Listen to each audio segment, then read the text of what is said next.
Yo, what's up everybody?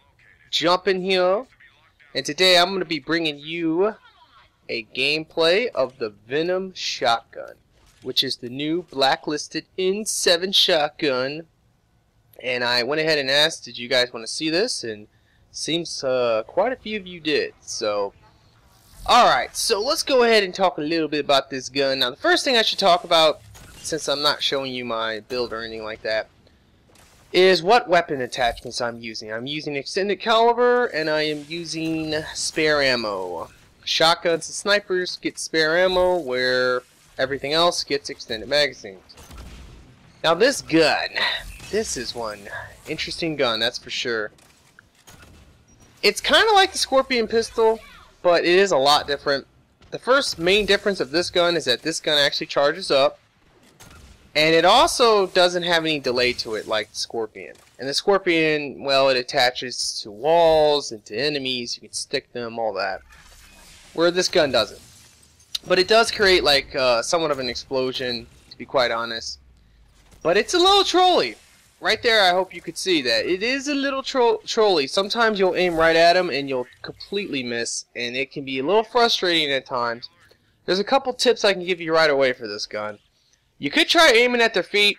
That seems like a very logical thing to do since it's a AoE exploding bullet or whatever you want to call it, grenade. But at the same time, it seems like, from my experience with it, because I played quite a few games with this, and this thing was, it was kind of fun to play with, to be quite honest. But when I was playing with it, one thing I realized is that, although at times when I don't have the confidence to actually hit the enemy, I will go ahead and try to aim for the feet. And you'll see it in the gameplay as well. But most of the times, I try to get direct impact. And another thing you're going to see in this gameplay quite a bit is me charging this gun up. Now, I'm not going to go out and say charging it up is the better way to go. In fact, it's kind of disappointing in a lot of ways, the whole charge-up effect for multiplayer. The reason why I say that is because I read this. I'm not certain about this. But I did read this. Is that one thing that has happened with this shotgun was in the single player DLC. If you would have had this gun and played with it, you might know this, but basically when you charge this gun up in the single player DLC, it would do 500% more damage. Now that's kind of crazy to me. I don't even know if I can believe that, but that's what I read. 500% more damage. In the multiplayer, it only does 10% more damage? What? Makes no goddamn sense whatsoever. So, I don't even know what to say about that. But I will say one thing. Is that charging it up is not a bad idea because it really depends on the situation with this gun.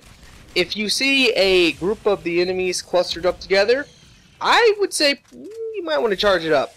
Because the AoE attack is definitely a lot larger when you charge it up. It will shoot one direct impact at them, and then it will blow up into like mini cluster grenades in a way. So, in this gameplay, I'm going to be charging it up quite a bit, just because I'm fighting against Geth, and its reactor and all this, and there's a lot of times where the enemies are going to be clumped up together, and all that, which is great for me. And that is one area where this shotgun really shines, honestly. If you can find large groups of enemies, you can start blowing them all up and killing them very quickly. So that's one thing that this gun has going for it. Now in this gameplay, I'm going to be using the Alliance Infiltration unit. So what that means is that she's going to make this shotgun probably look a lot better than it really is. She's just like the Turian Ghost in that aspect. But I would say that there's a lot of other shotguns that I personally believe would work a lot better for her compared to this one. The Claymore, the Wraith, the Piranha, a lot of those guns are probably a lot better than the Venom. For her. But that doesn't mean that the Venom doesn't have its place. I can see this gun having its place, that's for sure. But I will say one thing real quick. Which is, because this is an exploding gun, I would imagine that it's pretty host-based. Now, what that means, if you don't know, guns like the Falcon, Scorpion, all those, they work a lot better on host than they do off host. So if you're trying to join some random lobbies and play with, you know, off host, I would probably say this gun wouldn't work as well. So that's a big bummer if that's the case. I'm not sure. I never played with it off host, but I would imagine that, honestly. So that would definitely bring down this gun in a lot of ways if that's the case. But anyway, when you do play on host, it is pretty interesting. One thing that I really like about this gun is its ability to set up explosions. If you use like disruptor ammo or incendiary ammo, you can set up fire explosions, tech bursts, all that relatively easily. So that is pretty awesome, I have to admit. And that's one reason why you're going to see me charging this gun up so much. Because I really do believe if you want to set up the explosion, it's a lot better to charge it up than to not have it charged up. But if you want to kill enemies quicker and do probably more DPS over time, I would imagine shooting it as fast as possible would be the best bet.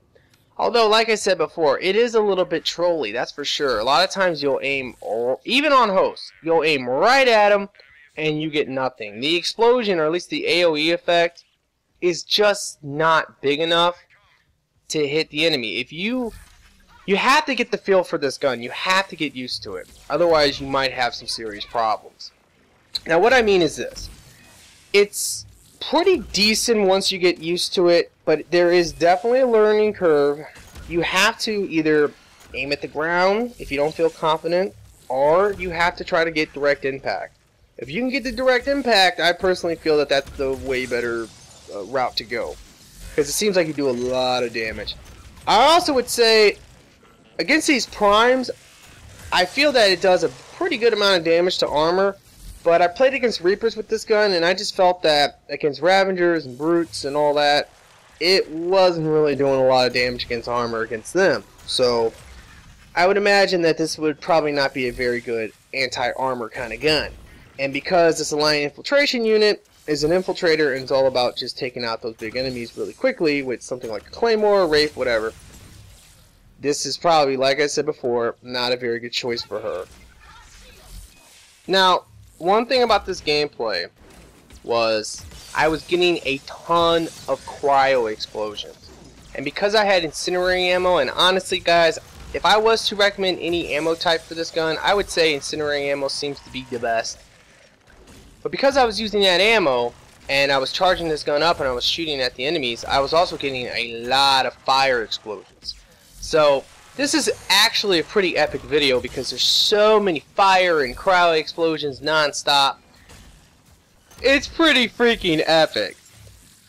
And honestly, that is where this gun shines. And one great thing about this gun is that it does give you crowd control. Besides the fact that it will definitely set up explosions very easily, it will stun a lot of the enemies. So if you have them clustered up and you're stunning them, then if someone detonates the explosion for you, either cryo, tech burst, or fire explosion, or if you do it, because she can do her own explosions, that's another great thing. She can do it. If you simply just shoot and then you go ahead and hit them with the snap freeze, that can give you the fire explosion. Now, if you were wondering what I was doing right there, I was actually trying to pull off a glitch.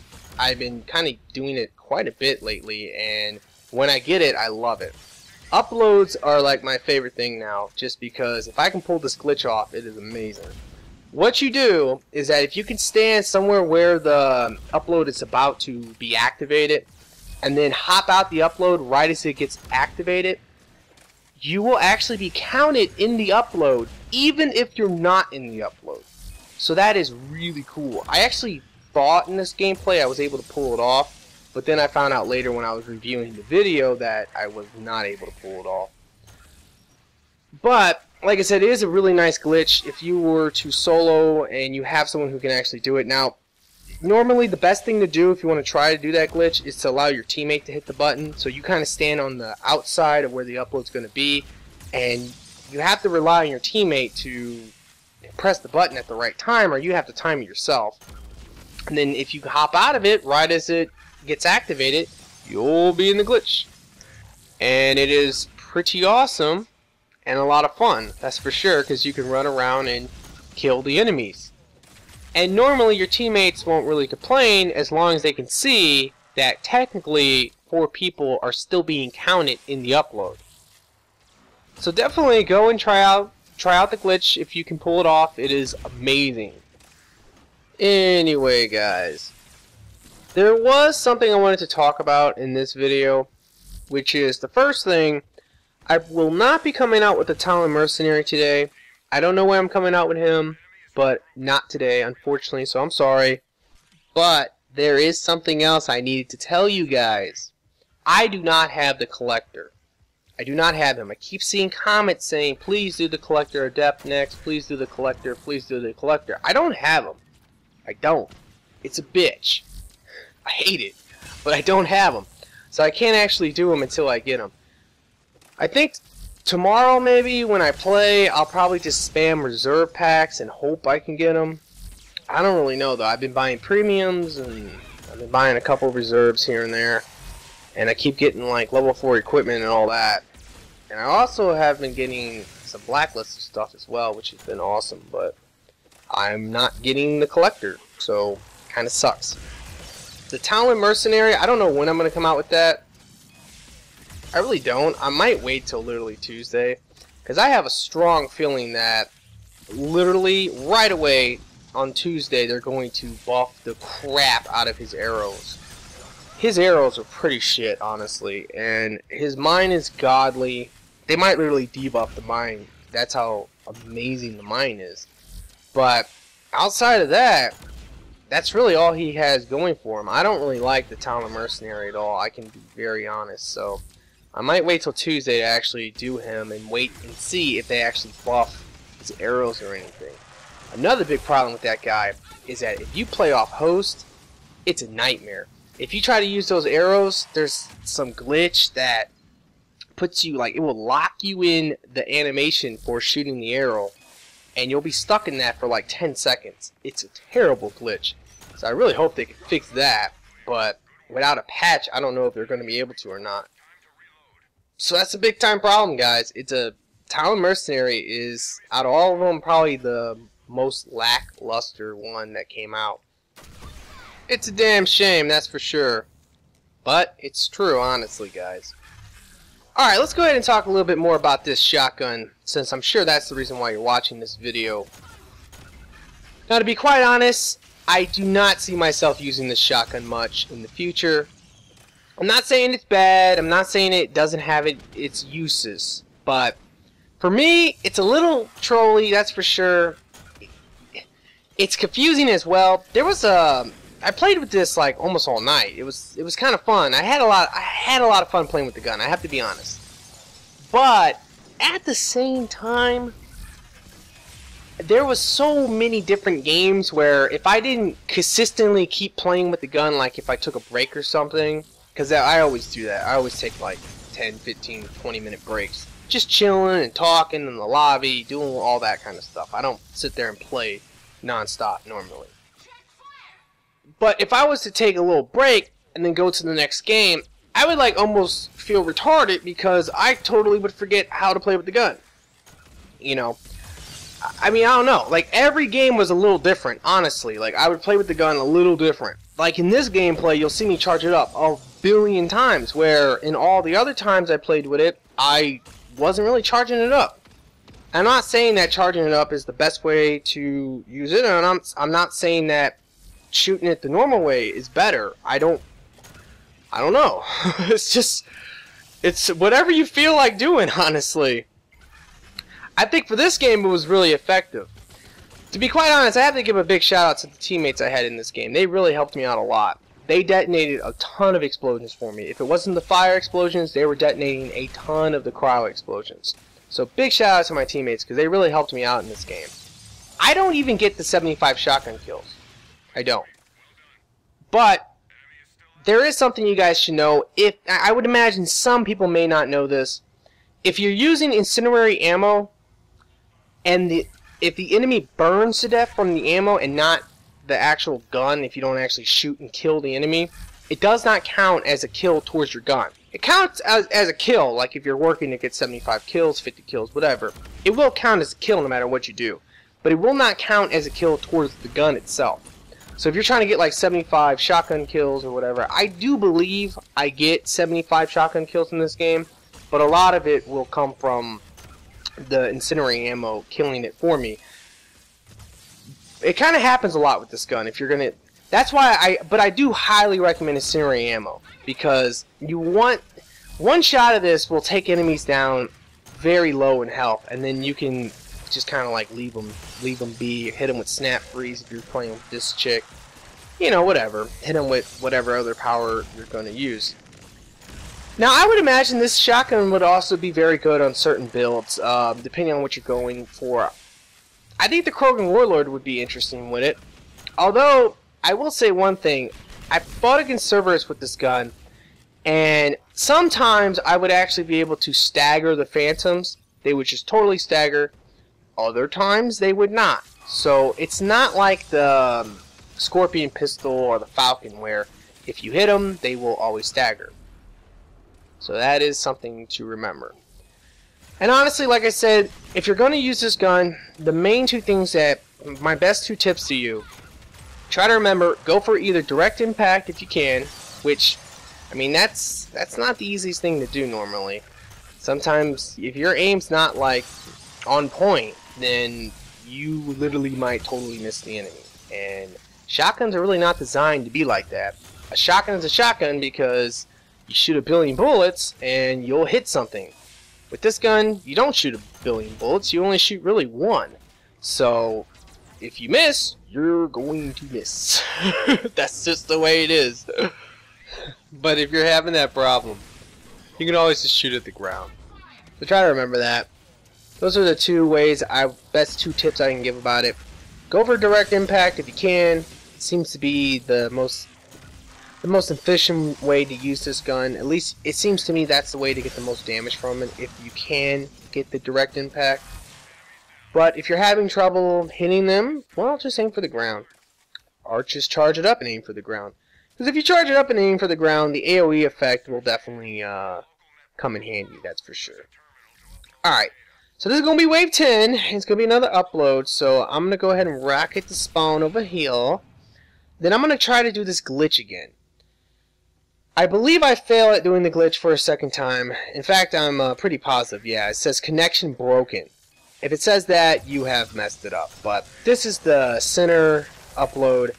It has always been kind of a bitch, that's for sure. Reactor is kind of like notorious for this upload, but we're not really going to have many problems with this. I mean, there's so many explosions that's going to be going off, fire, cryo, all that, that for the most part, we're not going to have many issues. Anyway, though, I was curious to know, what else do you guys want to see from me? Obviously, there is other weapons in this game that has come out. I don't know if you guys want to see those or not, but I'll give you some short reviews of those guns real quick, and then you can tell me if you want to see some actual gameplay. Alright, so let's talk about the guns I haven't done, obviously, are the new guns in the DLC. You got the suppressor, which I actually really like the suppressor. I think the suppressor is really good. You got the Executioner pistol, which is basically a Talon Claymore. So let me know if you want to see that. You got the Geth Spitfire. Now, my short review of that would be literally, the Geth Spitfire is like the N7 Typhoon's retarded cousin. That's the way I feel about it. But let me know if you want to see that. I'm sure a lot of you guys might actually want to see that. And what's the final one? Oh yeah, the Blood Pact Punisher. I don't know how to feel about the Punisher either, to be quite honest. It seems like, seems a little weird, but I would imagine that it's probably going to turn out to be like the second best SMG in the game. And for me, I would imagine it might even be better than the Hurricane, only because I only have my Hurricane is only at 3. And it would take me at least 7 weeks to max that out, which there's no way I'm ever going to probably get that gun that high in level before I totally stop playing this game. The highest level accommodation weapon I've ever got was the Eagle, which is at level 9. I'm one of the unlucky people that got the Eagle a lot. Plus, on top of that, I haven't been doing the challenge weekends because I haven't been playing the game. Otherwise, I would almost guarantee you I would probably have the Eagle 10 by now. But anyway, guys, one other thing I wanted to announce is, I'm so happy about this. My Cerberus Harrier is now officially level 9, so I'm like crossing my fingers and I'm just hoping I can get it to 10, because I so want to make a jelly time with the Cerberus Harrier 10. Just playing with the level 9, I'm just like, oh my god, it is so amazing. Cerberus Harrier is one of the best guns in this game, there's no question about that. But anyway, guys, let me wrap this up though. Alright, for the most part, I think the Venom shotgun is pretty decent. It has some interesting things going for it. The AoE attack is kind of cool. It gives you some crowd control. Very good for setting up explosions, especially fire explosions. No question about that. It's definitely trolly. And there's a lot of other shotguns in the game that are considered extremely good. So that's really probably the biggest problems with the gun. If I was to rate it from a scale of 1 to 10, I would more than likely give it a 5. Unfortunately for the Venom, I would only give it a 5. Alright, but that's going to be pretty much it. So please like this video for me, favorite it, and all that. And you guys have a very nice day.